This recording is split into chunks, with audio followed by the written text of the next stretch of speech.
I know a lot of people are looking for a fight and they want it to be a Second Amendment issue. They want it to be the left is suppressing the right. They're looking for that fight, and more power to you. If that's the fight you're looking for, great, go nuts.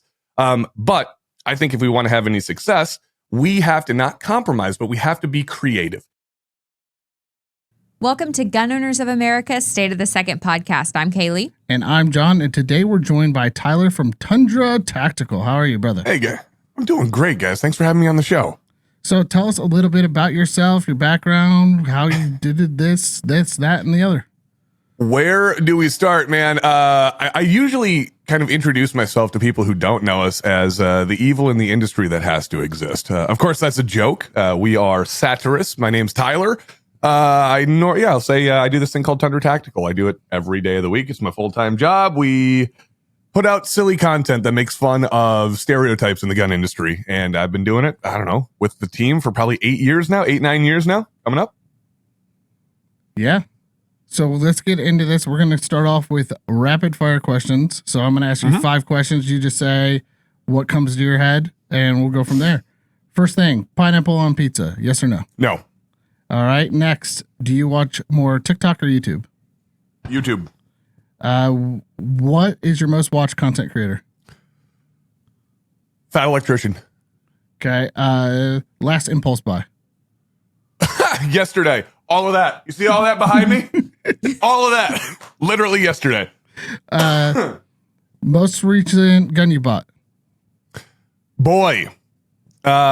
This, at the risk of sounding bougie, I haven't bought a gun in a long time. People send them to me, so I haven't had the need for it. But shoot, PSA AKV in 9mm is probably the last gun that I actually bought. And then top 3 guns for the zombie apocalypse. Oh, all right. Keeping with the meme, my fans will understand this completely. I will go for my long range gun, my 224 Valkyrie.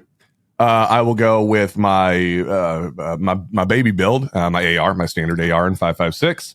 But my build, I don't have it with me right now because it's in the other room. Normally it's in the studio, but I just obviously built that yesterday. So I don't have my guns out with me yet, but my AR, my 224 Valkyrie, and then I will say, because we'll stick with the bougie theme and go with an FK Bruneau field pistol in 7.5 with 95 grain hollow points and all the ammo I could ever want. That's bougie. Really bougie. Oh yeah. Okay. Would you like to hear a great story about that? Yes.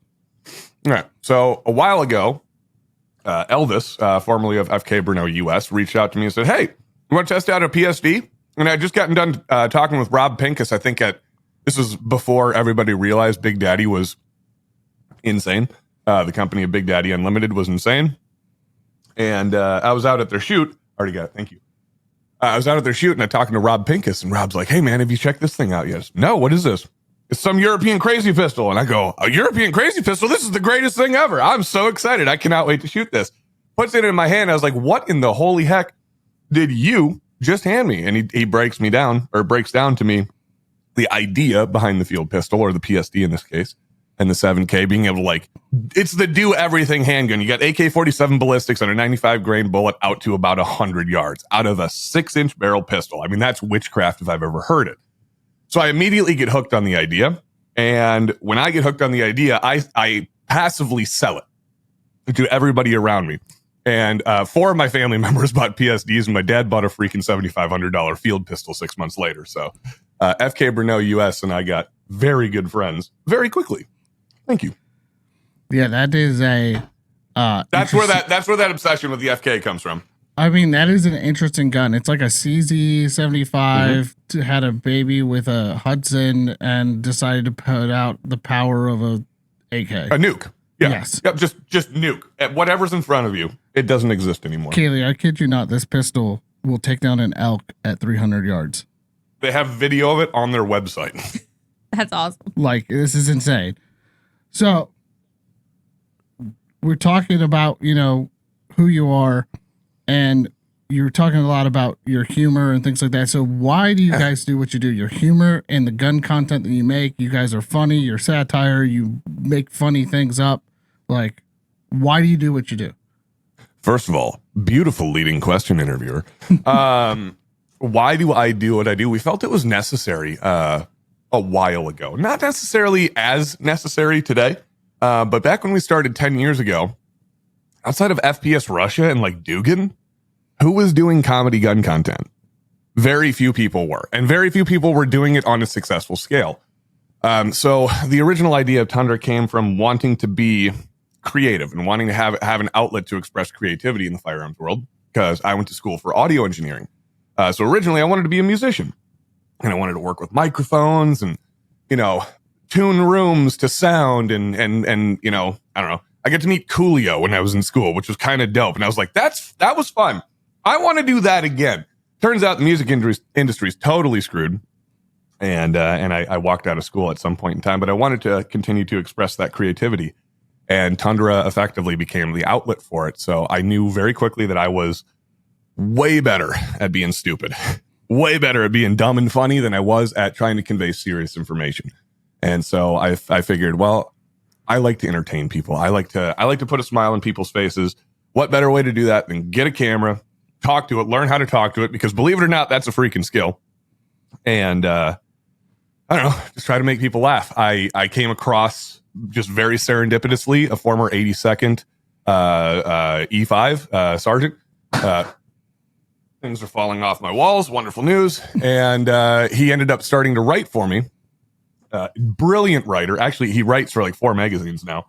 Brilliant writer. Started off with me, put together scripts in like 20 minutes, and they were just golden. His original idea was to make a script for me. He did this in like 20 minutes. Make a script for me on how the High Point C9 is, or the C45 is the worst pistol of all time. But he had to write it in my voice in a way that I was delivering it perfectly seriously so that people believed I was an idiot. Right? Like just the people watching, the whole goal was to make them laugh at me and continue watching because they thought I was dumb.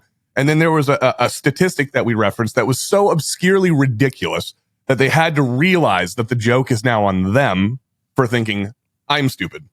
And so we like playing little tricks on that to the audience. Nothing harmful, nothing crazy. And then it evolved into the roasting, and the video that put us on the map was Eric's idea, the What Your Pistol Caliber Says About You video. And then from there, Tundra was effectively born. We took that idea, we ran with it, and now we're here. 120,000 subscribers later, and last month, 2.2 million views on Rumble. Wow. So you're doing all this funny stuff, and we see the gun industry is very serious. Like a lot of us take ourselves very seriously. Mm-hmm. How has the reception from the industry been? I adore the industry. I really do. I genuinely love you guys. Every single person who has ever worked with me before, I owe a massive thank you for taking the risk on, because I thought the gun industry was going to hate me. I thought I'd show up to SHOT Show and people were going to punch me in the face. I was dead serious. I was that scared. Deep down inside, like if I'm brutally honest, I was terrified about doing content like this, because I'm looking at all of the examples. What's the example of a GunTube channel, right? GunTuber receives gun from sponsor, pew, pew, pew, pew, pew, pew, 3,000 rounds, right? This is, back in, I don't know what, 2010, 2012. GunTuber buys gun, shoots gun, or gets gun, shoots gun. And I didn't want to do any of that. I had fun roasting these things. I'm like, what company is going to pay me, send me product, and then have me make fun of them? There's no company under the sun. And it turns out companies like CMMG have a hilarious sense of humor, and they absolutely want to do that. So we ended up like making a business off of it. And it turns out there are a lot of people in the gun industry that, I'm not going to say appreciate my humor, because effectively it's not my humor, it's my writer's humor. But who appreciate my writer's humor, my delivery, and they have a good sense of humor about laughing at themselves. So we appreciate companies like that. I think it's super important as a gun community, as honestly just people who respect the Constitution, that we don't take ourselves too seriously. Yeah. Because humor is a very powerful tool of persuasion as well. And I've never thought of it like that. That's an interesting take. Yeah. Well, because the hardest thing is to take facts, to take figures, mm-hmm. to grapple with hard concepts like a constitutionally protected right and break it down and become human again. And I think so much of the battle that we face within the gun community kind of dissipates once you go back to the humanity of like, hey, we're all people. Like we all have likes and interests. We're not. Take out the politics and put a human face to gun ownership. Yeah, and I think that's one of the things that's great that we've seen with you and a few others that are talking about things in a humorous way that have comedy about them is it humanizes the individual. So you don't feel like you have to be this person that only wears tactical clothing and that has, tens of thousands of dollars in gear to be a gun owner and to be a respectable gun owner. You can just be an everyday person and say, hey, I spent a reasonable amount of money. I own one gun, maybe I own 5, whatever is your thing.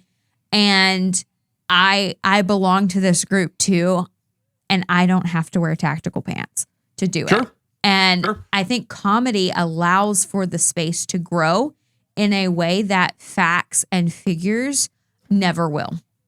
We take a bit of that very much to heart. It's interesting that you bring up like the clothing option or like the visual choice, right? That either members of the community choose to put forward facing, public facing, or gun tubers choose to put forward facing. Usually, it's exactly what you were talking about, 100% spot on.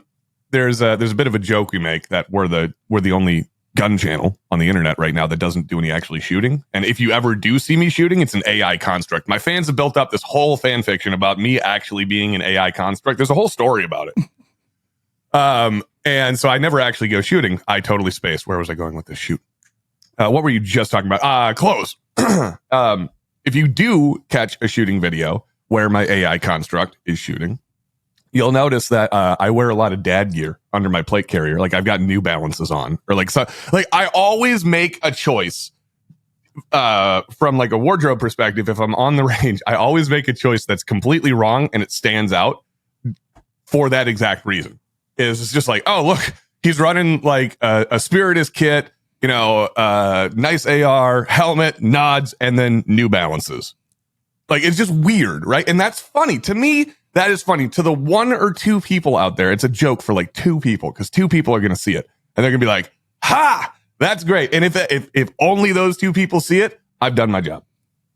Yeah. I think that there's a false perception that we don't want to fall into as a gun community where it's the perception is we're not welcoming, or 2, that you have to have Prickly. X number of dollars just to enter. Sure. Like it can be, our community can be very gatekeepy. And so I think channels like yours and the more conversations that we have about it, the more options there are. I don't know if you've noticed, I'm a 5-foot female. Hey, my wife. My wife is also. Like just as a general rule of thumb, like clothes I have to get everything hemmed. I'm very short. Sure. I don't fit the stereotype. And I wonder if I hadn't have had the experiences that I had that led to my gun ownership, if I would have done it. And I'm curious. I'm gonna reverse the roles on you and play interviewer for a second. What were those experiences? Because you teased it very, very well. I don't know you all that well, and I would love to learn that about you. I think that's very interesting the way you said that. Yeah. So grew up in East Tennessee. Parents had a shotgun revolver. It's kind of like standard issue in East Tennessee at the time. But we were not a big 2A family. We were not a big hunting family. It was on the outskirts, but it was not everyday life. I go to a university. I decide my sophomore year I'm going to get a apartment off campus because I wanted to be able to cook food and have some autonomy. And within a month of me moving there, roughly, there was a shooting and a stabbing at the apartment complex. And I have an apartment with 2 doors. And I'm like, I don't like my odds. I you as a 5-foot female kind of have a very clear vision of the fact that you will most likely lose every fight you ever get into if you're reliant solely on my strength. Especially at this time in my life, I weighed 115 pounds. Like I was teensy tiny. So I, for my 21st birthday, basically spent every dollar I had to buy a Bursa 380. And the gun was, I kid you not, on the clearance rack. And I purchased it. I got some training, and then that's when I found out I couldn't carry on campus. And I had to get a permit. And I had to jump through all these hoops to do all of these things. And that actually started into the gun advocacy. But what scared me was my very real realization that I probably need to have something.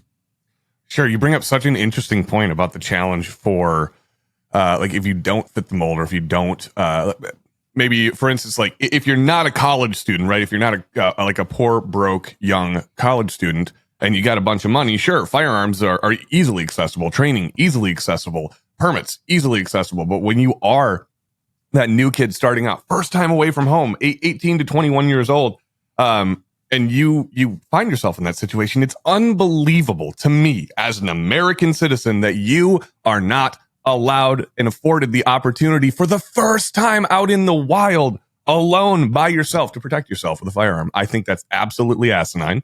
And I feel horrible that you had to feel that way and go through those experiences that you did. But fortunately, it seems like it defined you and it pushed you into, like you said, the advocacy. Sorry to interrupt, but those are my thoughts. I think it's awful that you had to go through that. Well, I appreciate that. I'm kind of glad that it put me in the direction that it did. Because I feel like in those moments you can choose, you're going to be the victim or the victor. And there's no, that's a good line. That should go on a t-shirt. There's no real in between. And so for me, I decided I'm not going to play around. Sure. And so that started into gun ownership and then gun advocacy. And then, many years later, I'm here at GOA. So it's funny. Time flies, right? Time flies. Yeah, it's crazy. Well, thank you for sharing that with me. What's funny, you say, you found out all about all these loops that you had to go through and all these hoops you had to go through. I've heard that so many times when I was working behind the gun counter. People were just like, "Oh, I'm just coming in to buy a gun." Well, here's your paperwork. Well, I thought the news told me I didn't need paperwork. Well, the news is wrong. The liberal media is reporting wrong. It's not like as easy as you think it is to get these things. You have to jump through so many hoops to go through this, and which is really what it comes down to is that they're suppressing our constitutionally given right. Yeah, and I think that, one, you have to be willing to know what you don't know and start out somewhere. Yeah, Dunning-Kruger effect is a real thing. And so you do the next right thing. And thankfully, the guy that sold me the gun, he was a very interesting guy. He realized how broke I was and actually gave me a box of training rounds. And I met a different guy in a field to have some base level training because I had never shot a pistol before. I had only shot my dad's revolver. So there was some very basic level things that had to happen. But it's taking that personal responsibility that I think is so important for people to do. And I'm so happy when I see channels like yours lower the entry level. Make it fun. It's so weird you say that. I've always thought we were the perception of us to people not in the know. Like if you're a brand new viewer of gun tubers, if there's anyone out there that doesn't understand the term gun tuber that I'm using, I use it a lot, just meaning somebody like myself, like a gun YouTuber, a content creator in the firearms world, commonly referred to as gun tuber now, kind of just the thing. Thank you, Brandon and Kentucky and all those guys who effectively came together and became the big gun tubers and had that. It's a fun thing to say, but I just ADD'd myself out of my point. What was I saying?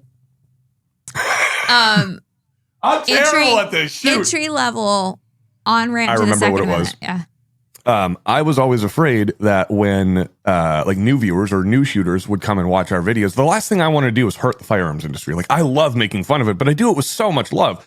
And I do it like as savage as I can be, or as my writers can be, and as savage as I can be in the delivery. I adore the firearms community. I don't want to hurt.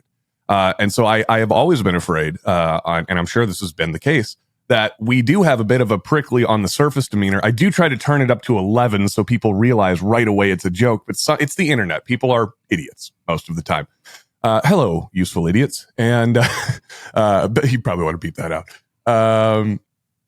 And yeah, so like I've always been afraid that people would just see us as the devil or like the gatekeeping, idiot who doesn't really know what he's talking about and whatever. I'm interested to hear you say that. I'm happy to hear you say that, because that alleviates. I've always had imposter syndrome when it comes to this. It's been crippling for me over the course of the years, and as we've grown and grown, it's alleviated a little bit. But no matter how much you try, the comment section will get to you eventually, and people will say like, "How dare you do this? All these new people are going to turn away from the gun industry because of you devil." And I'm like, bro, like, I'm out. Like, go watch the video again. Understand what I'm saying? Yeah, I don't think that's how people take it at all, because satire and humor and comedy is endearing, right? Sure. I feel like for the average person, though, it can go way over the top. Yeah. Of course, that makes me sound elitist, and I don't mean it that way. I mean, sure, I'd imagine with anybody who dabbles with satire or comedy in general, there's going to be a certain amount that it goes over their heads. But I don't know. I feel like the comment section is that buffer zone, right? Where people, and you gotta build thick skin too. Like, yeah. And so I wouldn't worry about it too much. I think comedy is a powerful tool, and I think you're using it in a powerful way. Thanks. And I think as a Second Amendment community, the more we can build an on-ramp, the more we can build different avenues where different people find what they like to watch. And it's not, again, it's not a monolith. You should have a variety, right? I mean, at the time I created the channel, there were three things. There were three GunTube videos you had. You had Nut and Fancy, right? Out there, I use this as like a general term, like the Nut and Fancy style video, where it's 47 minutes of all the information you could ever want on this firearm in thesis form that you have to defend at the end of the video. Otherwise, God help you, Nut and Fancy will show up at your bed at night and slay you, right? If you don't do the Nut and Fancy videos right, you're done.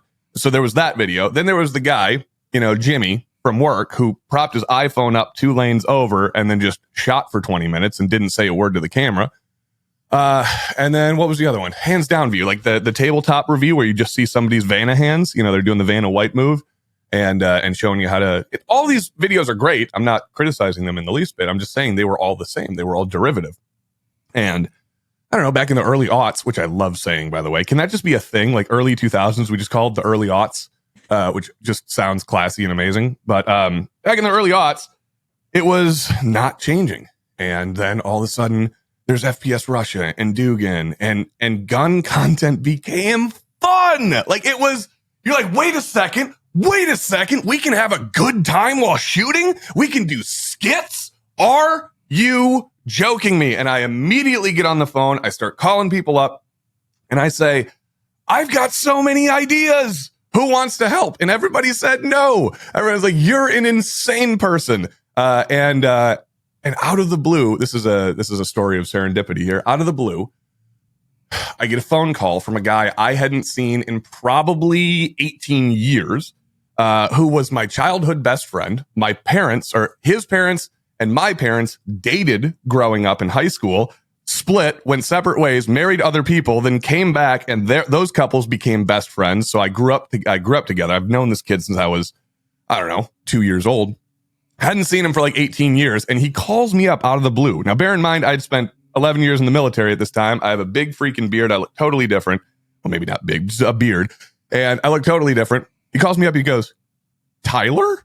Just Quest, that's it. And I go, Bryce? And he goes, Tundra? And I go, yep. And he's like, I'm in. And that was it. That was the first, he was the first official kind of partner. He helped me brainstorm and bring this thing from the ground up. And well, shit, I ADD'd myself out of a point again, but that's where the kind of the beginning of it all happened. And he was the one who took the chance, him and a couple of other folks. And oh boy, we started off going every which way. We didn't have any direction. We said, we want to do comedy and skits and short films and all this. And then we realized, because we had to teach ourselves camera work, I went out and spent, a couple $1,000 on cameras and lenses. And then after I got them in, I realized I don't know how to use any of these things. I'm a shooter, but not on cameras. I don't know lenses. What's an f-stop? how does ISO work? And so I learned videography. I taught myself over 3 years videography, and I taught Bryce. Turns out he is one. I would put Bryce, my bus driving camera guy, I would put him toe to toe with any professional camera operator on a Red or on a RE or anything in this industry. And I bet you Bryce would hang with him. That's how naturally talented he is. And he's the ultimate grinder too. I have a lot of respect for the people that have donated their time to me. But this guy filmed in 105-degree heat for me at an event with a giant shoulder rig camera. He was running ammo in his backpack and all this stuff for 12 hours in 105-degree heat with 102-degree temperature, never complained once. Wow. He's awesome. An amazing grinder. So he helped, he put the Tundra Nation on his back. He allowed me to be creative, and he filmed everything. And that's, like I said, that's where it all started. I'm just going back through, this is like the big thank you tour, I guess, for all of the people who helped me out. That's awesome. So I want to pivot very quickly to our From the Soapbox segment, because you guys have done something that I think is very interesting to a lot of people on the consumer side. And that is, you have been really pushing Rumble and the adoption of Rumble and X and other more free speech platforms. And there's a lot of people who disagree with that viewpoint, or think that we need to be everywhere and always. And I want to kind of give you the floor to kind of share your point of view and your perception. Sure. I will apologize to whoever's editing this and say, sorry, but I'm going to go and we're going to rant now. So Rumble, start there for me. Rumble has been simultaneously over the course of the last year, the best and worst thing that's ever happened to me. More best than worst. But not worse in like a terrible way, just worse in like a stressful way. Here we go. 6 months ago, rewind the clock. I am 8 months ago. Whenever the big, not even like what, 3, 4, whenever the Hickok video came out, Adpocalypse 2.0, you guys know what I'm talking about. Yeah. Whenever the Hickok video came out and he said, oh, they're coming after the sponsors. And I'm like, well, almost did it. I'm screwed. Sorry about that, editors. Anyways, yeah. So I said, I'm screwed. Well, time to pack it up. And I said, wait a second. That's what they want me to do. And once I realized kind of the psychological mind F there that they were trying to do for us, I said, no, I'm not going to let people do that to me. I'm not going to let people manipulate me and try to drive me out of an industry and out of a job, out of a business, out of my own business that I have spent years and years, almost a decade at this point, building and creating, and to have somebody arbitrarily flip a switch and say, nope, you're not cool enough anymore to be on this platform.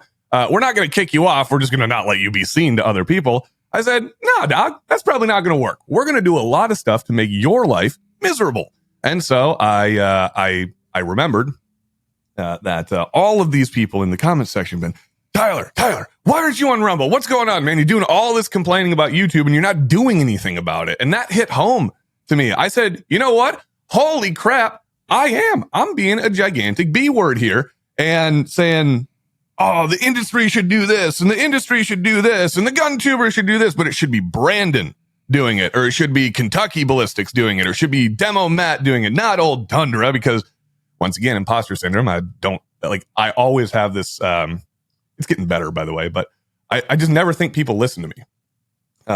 So I always thought it should be somebody else. And I think that's the way a lot of us feel about a topic like Rumble is we're established. We're protected. We know YouTube is the devil we know, right? To an extent. I mean, obviously they do some wild stuff, but the content creation platform that we're on, whether it's YouTube, whether you're an Instagrammer, whether it's Rumble or X or wherever, The challenges that you face there, you become intimately familiar with because they're your whole life. When those challenges get in front of or affect your paycheck, especially the amount of money you can put onto your family's plate.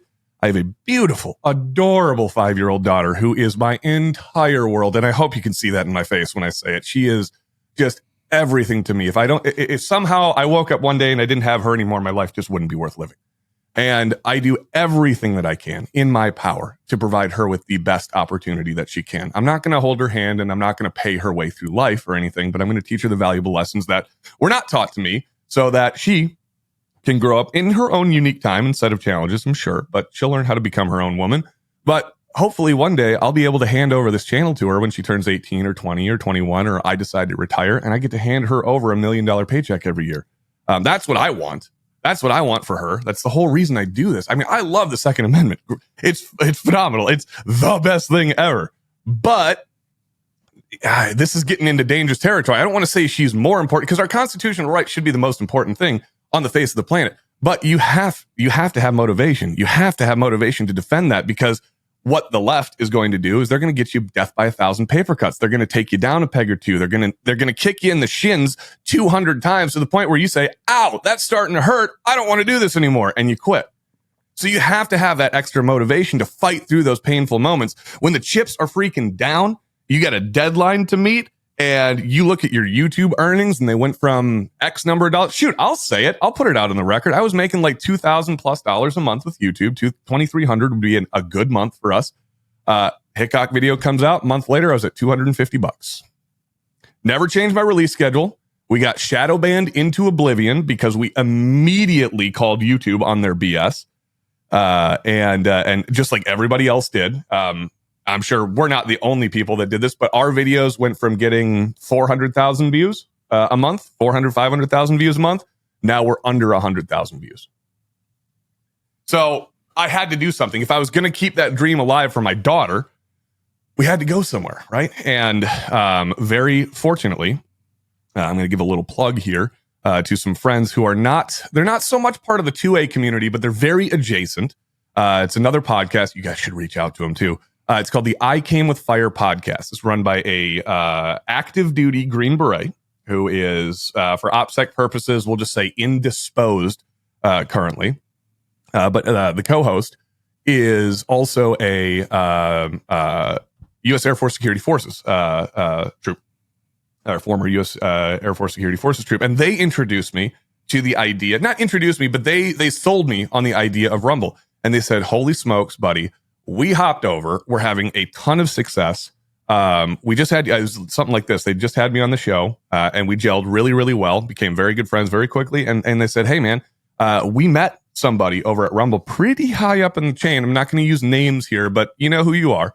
And they said they're helping us out. They want gun tubers. They're asking us, "Do you know how to get a hold of gun tubers?" They're literally like the executive team at Rumble right now is begging other podcasters and content creators to get in touch with this individual person and say like, hey, like we're, YouTube's kicking us in the nuts.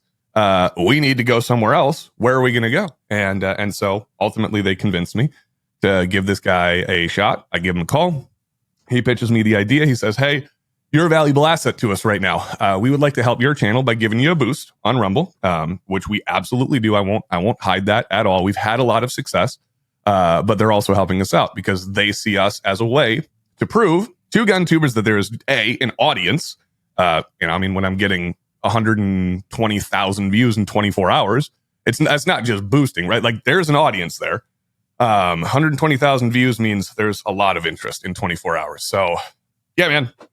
I'm excited. I'm happy. It's been fantastic. Boy, it's, in my opinion, Rumble or an alternative content platform like that is more focused on freedom of speech, is going to be the future for everything here for us. Imagine how nice it would feel to go to work with a sense of understanding that you're at least relatively protected based on what you do and say that day versus this Wild West fear-based retribution system, which is what I've coined it, as that YouTube employs. They don't tell you what you do wrong. They tell you that you did something wrong. Though they do tell you what you do wrong, but they don't tell you how to fix it. And they don't go into specifics about the details. It just says, you violated this community guideline. And you're like, okay, cool. Submit for review. Nah, dog. Still violated. We had somebody look at it, quote unquote. And you're still in violation. Well, what did I do wrong? How do I fix it? Don't care. Don't know. Your job to figure that one out. And that's just, come on, guys. Like, come on, YouTube. That you really, like, you're not going to help your content creators out at all. And I'm saying this satirically once again, because we all very much know YouTube, failed business model, hasn't made money in years, and they don't give two craps about the type of content the content creators on their program or on their platform. They just give a crap about the amount of money coming in so they can mitigate the already enormous losses that they already have. I mean, thank you for attending my TED Talk. Yeah, that's the greatest TED Talk I've ever heard. I mean, we saw success with Rumble at our convention and doing live streams. I think Rumble is going to be the next great thing for gun tubers. I really do. And not just because I'm invested in it. I want a space for us. I want something for us where the next generation of gun tubers can grow, because that's what they're threatening right now. They're not threatening us. We're established. We're here. I mean, they're threatening our paychecks for sure. But that's not the thing that's important. They're threatening the future of content creation for the Second Amendment and for the First Amendment. And I think they know that. I think they know if they cut us off at the next generation, we've got no voice in 10 years. We can't let that happen. Yeah, and gun tubers have seen this. I mean, we had GunTube, and then there was Full 30, and then there was this. I think this is the one that's going to stick. Rumble. I sure hope so. And I think it's because they're not solely, like Full 30 was solely focused on gun stuff. That's it. That's exactly it. I have an argument that I'm making, since this is soapboxy. I think it applies. Hold on. Let me try to form this. Give me the last 10 seconds of point you were trying to make. Well, I'm already feeling my point slipping. We're talking about there have been other platforms that popped up, but like Full 30 was strictly gun stuff, and now Rumble is not. Good. Okay, so here's the thing. This is a pipe dream for me, but I would love to be the face of a lawsuit against YouTube for the GunTube community, or for just any sort of community that's associated with what YouTube would deem a controversial topic, or what Google would deem a controversial topic. They have so much control over what we see. And I just did it again. One more time, buddy. GunTube, Rumbles, Full 30. Yes. Okay. We'll get there right now. Full 30. Okay, so I'd love to be the face of like a lawsuit associated with this. My thought process here is PragerU did this back in 2018. I don't know if you guys remember this, but they sued YouTube based on their complaint, or their argument was YouTube, the left-leaning company, was suppressing PragerU's right-leaning conservative beliefs. And while we all know, I'm not going to make an argument that wasn't happening. We all know that was happening. We all know it's still happening. But YouTube made a more effective argument in the courts. Shocking that they weren't suppressing. And so the case was thrown out. Well, I don't know, about 6 weeks ago or 6 months ago, I started having this thought. I was like, what if we made it not a left versus right issue? And I know that's not terribly popular. I know a lot of people are looking for a fight, and they want it to be a Second Amendment issue. They want it to be the left is suppressing the right. They're looking for that fight, and more power to you. If that's the fight you're looking for, great, go nuts. But I think if we want to have any success, we have to not compromise, but we have to be creative. Just like they're trying to get creative about how to take away our rights, we need to get creative about how we fight back. Here's my proposition. The next lawsuit, courtesy of the GunTube community or affected content creators, I think, it should be formatted like this. It shouldn't be an left versus right. It should be an us versus them. Here's why. How many times in the last week, to everybody listening, this is my challenge to you. How many times in the last week and a half, have you been watching content on YouTube or on Instagram or something, and you've heard this phrase or a derivative of this phrase? Man, Mr. Viewer or Mrs. Viewer, I would love to cover that topic. I would love to show it to you. I know a ton about it. In fact, I'm probably an industry expert on it, but I'm afraid it would get me demonetized by YouTube or Instagram. Or I'm afraid we'd get ad restricted or some form of this, right? It happens all the time. Now, go outside of the GunTube community.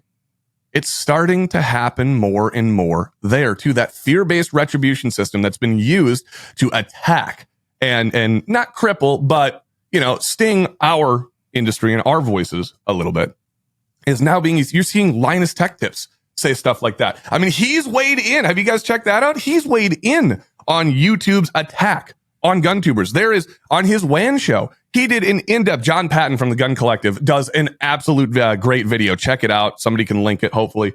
Does an absolutely great video on this actual topic that does a way better job of explaining it. But, I mean, that's the shtick. Like, come on. YouTube is running rampant. They're doing what they want to do. They're arguing that they're a public forum, and then they're restricting content on that public forum, which is against the freaking law. That eliminates their protection from the, what is it, 50C. I can't remember it. Can't remember it off the top of my head, but it eliminates their protections under those public forum laws. I don't even know if they're laws, but hopefully somebody can help me out, put something up on screen. I'm referencing a specific protection they're under in the either tax code laws, something like that. It's something that they consider themselves not to be a publisher, so they're not held to the same scrutiny. Are you a publisher or a public forum? And I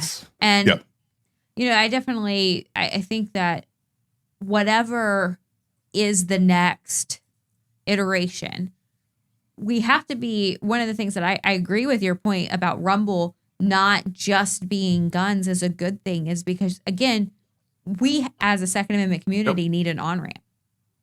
You have to have people with different interests. You need the person that was, just watching a video on how to make sourdough bread that can then go to the next, the next thing down the rabbit hole that ends up. Exactly. There you go. It's not just that, but also like we talk a lot about gaming and guns. Mm-hmm. It's the same thing. Rumble has been really big on doing video game live streams. Well, and I'm actually, I'm very lucky to say that in our transition over to Rumble, we have kind of naturally become, not naturally, with Rumble's help, we've become one of the bigger gaming creators over there too. I stream video games on Rumble every single day of the week. Tundra Gaming Live, by the way, for your viewers, if they like games, over on Rumble. But we're talking about that. We've talked about it in the past with when we talked to John Bailey from EOTech, is how many people have transitioned from, that's a really cool thing, I really want that setup, or I want that gun, or I want this, and have driven into that community. And I think that's what Rumble's doing really different compared to the other platforms we've seen in the past. Because that's always been the excuse from gun tubers is, well, this XYZ platform popped up and it died, or this XYZ. And that was me. That was me. I'm guilty of this. And Rumble is really expanding outside of that very quickly bubble. Too. And And so, go ahead. No, sorry. Please. Here's my shtick on exactly what you were just talking about there. I believe to have any form of success with a a new content platform like a Rumble, you need to have you need to win 2 out of 3 battles. Okay, you have 3 major pillars of the gun tube industry. You have, in my opinion, and this isn't not just to I don't know. This is gonna sound. I'm trying to find a way to say this without cursing. I don't want to be the guy that's trying to butter people up. But to the audience, they're the number one most important people in they're the number one most important group in this. Without viewers, there's no content creators, right? So you have to have viewers to have content creators. That's what we're talking about. A lot of content creators don't want to go to Rumble because they don't see the opportunity. They don't think there's a viewership. And I am here to tell you there absolutely is. Absolutely. 120,000 views in 24 hours is not an accident. It's not, it's not gnarly, crazy, I don't want to say bots or something like that. It's the real people watching. Here's son of a gun. I'm so sorry, guys. I'm losing my point so far and so fast. This is the ADD coming at me. What was I just saying?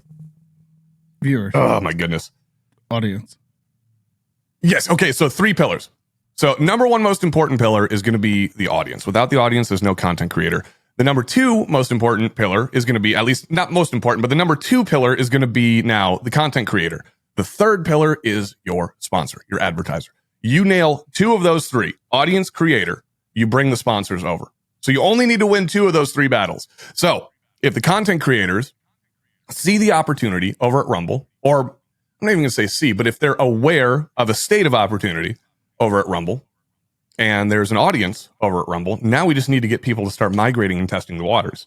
And if I can show them the same level of success through my means and through the same programs that I'm using with Rumble, well, then I think a lot of people are going to be very happy very quickly. And you're going to see a lot more content creators jumping over. I'm going to use this number a lot during the show, but 120,000 views in 24 hours was the original number that was quoted to me. I did a spit take while I was drinking a pumpkin beer, spit it all over my damn monitors when Chris from the I Came With Fire podcast told me about this.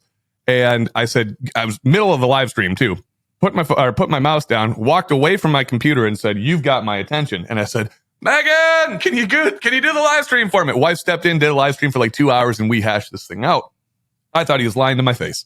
I said, "There's no way. Absolutely no way." Very skeptical at first. And I said, "I'm not going to bite on this like sight unseen. Give me a phone number to the person that you're referencing. And I will give them a call." He's better yet. He already wants to talk to you. I already set up a meeting Monday, 9:00 in the morning. I said, "Sweet, let's do it."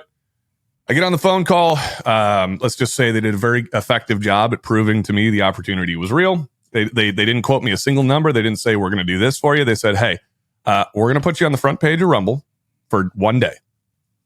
Load a video. I'm not going to give you a number. I'm going to show you the number." And I gave them one video. And that was 220,000 views in 48 hours.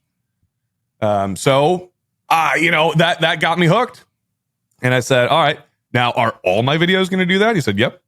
I said, "Okay, cool. How does this help me long term? Because if you're just going to boost all the way through, like, I'm not gaining natural audience members. This doesn't solidify anything for me." He's like, "No, I mean, we're gonna put you on the front page, but we're not putting anybody towards you. The clicks you're going to get are because of your thumbnail and your title, just like any other content platform and industry." And so I was like, "Okay, prove it, I guess. Prove it." Put the video up. And like I said, 220,000 views 120,000 views in 24 hours. And then about 280,000 views in 48 hours. So it actually picked up a little bit after hour 24. And which is really strange because if you launch videos on YouTube, the first hour to 2 hours of the video is where a good chunk and percentage of your videos go. And this thing, man, it was doing 1,000, 2,000, 3,000, 4,000, 5,000 views an hour, 6,000 views an hour, 7,000 views. And it was just going up every single hour.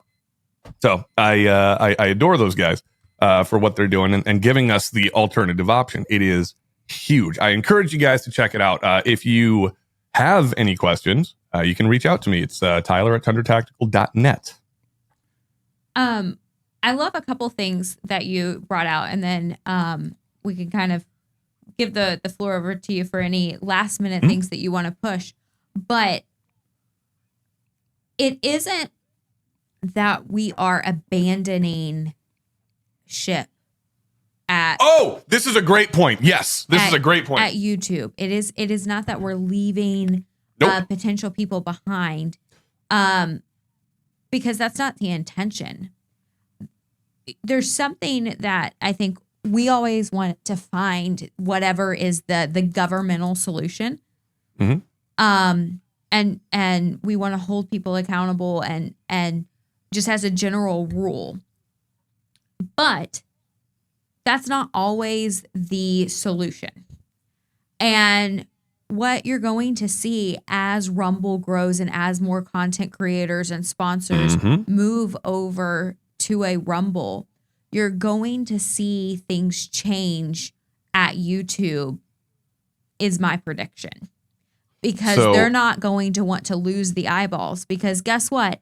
If I can now go to Rumble and I can watch all of the gun YouTubers I want, all of the gamers I want, all of the cooking shows that I want, the whatever the niche thing is that I'm looking for in a content creator platform, and I'm now spending all of my time on their website and not the other website. All your eyes are going to their advertisers, not to you. As a company, you're going to have to pivot. You're going to have to change. Not so. Wouldn't you love to know it? In my opinion, I don't think they care. In my opinion, I don't think YouTube cares about that. I thought that way for a long time. Okay. I said, how are they gonna isolate and subject an entire industry, a constitutionally protected industry, effectively, or a constitutionally protected right that's based, or an industry that's based off of a constitutionally protected right. Excuse me. How are they going to do that? Because, like, if I was an advertiser, let's say I owned Ford, right? Ford or a truck company, not even Ford, because I'm going to get roasted by a Chevy guy or whatever. Who cares? Whatever your favorite truck company is, you own that, right? You as the individual listening, you own that. The entire company, Fortune 500 company, and you get approached by YouTube to start advertising with them. Well, let's say you're also a gun tuber and you say, wait a second, you very obviously agree or disagree ideologically with some people that I watch. As an owner of a massive company, why would I invest money in you if one day arbitrarily you decide that my trucks are causing more global warming than you're comfortable with, or, you know, whatever you believe? Just pick something, right? Pick something that YouTube would hang against another industry to try to shut them down. Why would I invest millions, potentially hundreds of millions of dollars in advertising to a company that I don't know I'm going to have security with? And so I thought that for years, and then they just did it anyways, regardless of that. So maybe I'm not as smart business-wise as I thought I was. That's probably the actual option. Or they just don't really care about the money. Yeah, I think it's as much. I think it's they're too big to fail in their own eyes. Yeah. And you know, it's not a surprise that YouTube is the second largest search engine. And so, you know, when you have that power and you have the backing of those sort of things, I do think that you probably look at things way different than the average business person. Mm-hmm. But I think en masse, as people choose to move over, they're going to have to at least recognize modify at or some die point. Yep. And and so, you know, will it happen overnight? No. But do I think that it will come back to bite them? I do. I would hope so. I have to believe that that sunlight is the best disinfectant. And once people realize the suppression that they've allowed to exist, because I don't know how many people even realize the suppression level that exists and what content that they're even seeing. Sure. I wonder how many people realize that, and the combination of the fact that they're a public forum and they're not allowed to do that. I wonder if that's my real question, is how many people are okay with them doing that? How many viewers out there would hear me say, YouTube has argued that they're a public forum and they shouldn't be able to suppress content, but they're doing it anyways. I wonder how many of their viewers, what percentage of viewers would actually have an issue with that? And I think there's not a lot. I think that percentage is probably a lot lower than a lot of us, like, you know, red-blooded 2A, 1A, you know, that type of people. I think that percentage is significantly smaller, if we're honest with ourselves, than we think it is. So, you know, you're talking about too big to fail. That's a great way of putting it. I think that they have so much confidence in the stupidity of their viewers that they're just they're gonna say, hey, we've been doing it this way forever. We're not going to change. We're not going to change. It's believe it or not, the classic conservative belief. I like the thing I have now. Don't change it, right? They're being very conservative in this regard, which I've never made that point before. That's the first time. I'm writing that down. That's funny. That's going to turn into a joke. You just watched it happen right here, folks. The writing process is going down right now. No, and it's rare, by the way, when I write a joke. Thank you, writers, by the way. And I'm going to make one last point, and then we'll wrap up. Please. But we saw this in the first adpocalypse. It was YouTube was pulling away from beer company ads. If I remember correctly, that was the first thing. And I remember a lot of people going, "Well, YouTube, you can control what ads go on what videos." And they're like, "No, we can't." Yeah, isn't this the best? Yeah, they're like, "No, we can't control that." I'm like, the whole argument for this whole time with gun tubers is why the gun companies are not allowed to advertise on YouTube, because YouTube doesn't allow it.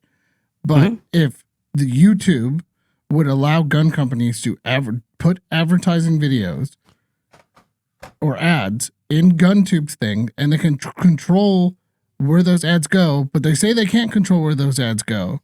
I've got such a good story on this. It's so good. It's ridiculous.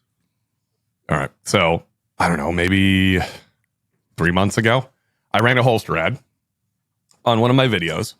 My video got flagged, reviewed, and confirmed that it was not suitable for all advertisers, right? And so I'm like, okay, of course, I was trying to push the boundaries, give YouTube a giant middle finger and say, you know what? I don't care what you say. I'm running firearms and firearms adjacent ads in my videos anyways. Don't care. Disobedience. Yay. It's so much fun. I went back and audited. I audit all my videos from like a viewer perspective from a different computer so that my computer and like my internet in the house isn't just like feeding me tailored results. I just go onto a fresh computer. I look up Tundra Tactical. I watch a couple of videos to make sure I look good, sound good. We're putting out a decent product. So I audit our content every now and again. And boy, howdy, would you love to know the ad that I got was a holster ad for the video that I got demonetized on for putting a holster ad in. So they're cool. We're not cool enough as gun tubers. That's why I say they don't give a crap. I almost cursed again. They don't give a crap about the content creator. They don't at all. They're willing to break their own rules. The only difference is it was a different company, but it was a holster ad. So I got flagged and told that I'm not cool enough to run ads in my videos or minimal ads in my videos because it's got a holster in it. And now they're running holster ads. Now you could make the argument that, oh, well, okay, that's the limited ads, right? But come on, guys, that YouTube is running ads in those videos at the same rate that they would normally. They're just feeding you different ads and they're not paying you for it. So they're taking pretty much 100% of the profit away from that. They are telling you you're not cool enough to put the same exact type of ad. Mine's better, by the way. Same exact type of ad in your video. And because it has your name attached to it, oh, now you're breaking the YouTube guidelines. You're breaking the terms and conditions. Well, how about you go sit on a fatty and flour your nuts, YouTube? Sorry. I get a little passionate about this. It bugs me. It really bugs me. Well, on that note, let's go ahead and wrap up. Thank you again for joining us. This has been a fantastic conversation. I love this. Where can people find you? Go ahead and shout out all the socials, all the stuff. Sure. Go for it. So every single day of the week, you can find me on Twitch and Rumble under the term or under the name of Tundra Gaming Live. You find a bald guy with a beard, looks like me, probably wearing the Zin to Win shirt. You will be in the right spot. By the way, if you want to pick this shirt up, check out Black Diamond Guns and Gears fattech.com. Look for the merch stuff. All of our official Tundra merch just moved over there. So thank you, Josh. We love you. Where else? Rumble. Rumble's the big one, guys. Come on over. Test the waters. It's just fine. Tundra Tactical over there. All of our new videos go up a day before YouTube, so you can get them early. There's a bit of an incentive. And I will be doing Rumble exclusive chats, live streams just like this. So if you want a close connection to the gun tuber industry, please come over, check us out there. We have a Discord as well. You can ask for those links. It's all fine. I'm not going to post them here. So, and YouTube, if you want to be a wiener about it, because we don't like YouTube. Go watch us on Rumble instead. And by the way, also, if you are going to, this is from a content creator's perspective. I am going to beg your audience. I don't know how many this goes out to. I don't know how many people watch this on average, but I am going to literally beg your audience. Don't do this to me. I'm not begging this for me. I'm going to actively challenge you guys to go out. A lot of you guys support GunTube creators either through Patreon, either through donating monetarily while they're doing a live stream or some other way. Stop doing that through YouTube. Stop it. Stop it. Stop it. Stop it. No more super chats. No more Patreons. No more nothing. Go to Rumble and support them there. Support the places that are giving your content creators, your favorite content creators, the best chance to succeed. Please stop feeding the beast that is YouTube. Granted, not every content creator is going to make that jump. And if that's the case, help them out. Don't cut off your support of them. That is not what I'm trying to say. And please don't do this to me. I don't care if you come over and watch my channel. I want you to go watch John Patton. I want you to go watch Kentucky Ballistics. I want you to go watch this show on Rumble or wherever it ends up being that's not on YouTube. It'll be so much, number one, it'll be so much better for you in terms of like freedom. It's helping the content creator. It's helping build the platform that will inevitably either take down YouTube or cause YouTube, like you said, to become more competitive and move forward. And that's all I got. Awesome. Well, Tyler, again, we appreciate you joining us today. Thank you all for watching and have a great rest of your day. Bye, folks.